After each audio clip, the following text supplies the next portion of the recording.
আসসালামু আলাইকুম বন্ধুরা, সায়না কিচেনের সকলকে সালাম জানাই, আমার ছোটদের দোয়া জানাই। আমরা আজকে নিয়ে এসেছি আবার একটা সুইট রেসিপি। আজকে আমাদের রেসিপি হলো বোঁদে। তো চলুন দেখিয়ে দিই আমাদের বোঁদে রেসিপিটা।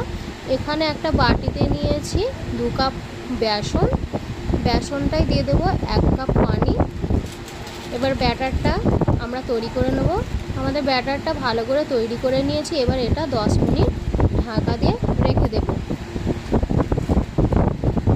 এবার এদিকে কড়া বসিয়ে দিচ্ছি। কড়াই দেব 1 কাপ চিনি। 1 কাপ চিনি দিয়েছি। এবার এই কাপের মাপে 2 কাপ পানি দিয়ে দেব। চিনির সিরাটা ভালো করে তৈরি করে নেব। আমাদের রেডি হয়ে গেছে চিনির সিরাটা। এবার একটা বাটিতে ঢেলে রেখে দেব।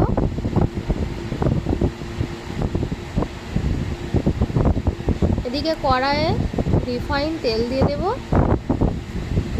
এবারে আমরা একটা ছাঁকনি নিয়েছি, ছাঁকনির ওপরে বেসনের ব্যাটারটা দিয়ে বোঁদেগুলো তৈরি করে নেব। দেখুন আমাদের বোঁদেটা কীরকম তৈরি হচ্ছে। আমাদের একবার বোঁদে ভাজা হয়ে গেছে, তুলে নেব। এরকম পদ্ধতিতে সবগুলো ভেজে নেব আমরা।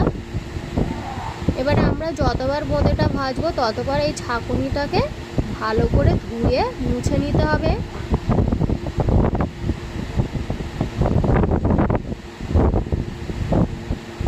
এবারে আমাদের এই বোঁদেগুলো ভাজা হয়ে গেছে। আপনারা নিশ্চয়ই দেখেছেন মিষ্টির দোকানে 2 কালার বোঁদে পাওয়া যায়।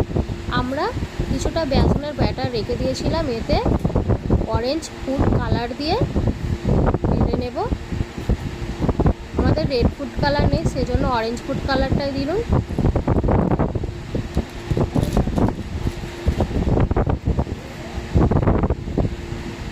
এবার আমাদের এই বোঁদেগুলোও ভাজা হয়ে গেছে, তুলে নেব।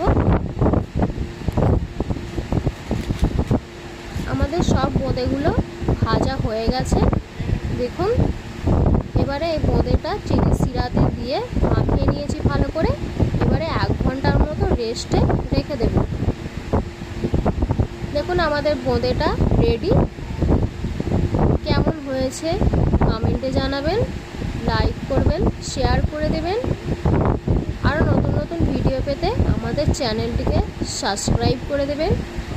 সবাই ভালো থাকবেন, সুস্থ থাকবেন।